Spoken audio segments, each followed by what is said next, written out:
famiglia dei contadini di una volta, a lei Ioanin che non le sposava le mulle, vive con sua madre di 85 anni in una casa dispersa in mezzo alla campagna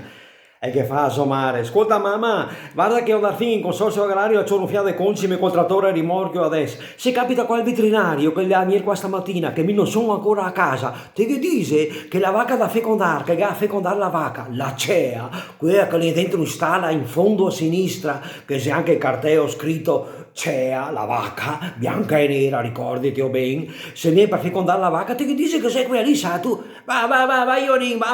dai, va a fare to robe, che penso a me se capita qua, che il tino te che si casa, che penso a me, contento, parte, vedi moto il trattore, parte con il rimorchio, dopo neanche 20 minuti, mezza ora, non capita lì il veterinario, oh, buondì, signor Antonietta, oh, buongiorno, signor dottore, buongiorno, oh, ma sei Ionin, oh, se andai in consorzio agrario, sa, se andai in consorzio agrario, c'è un fiato di concime,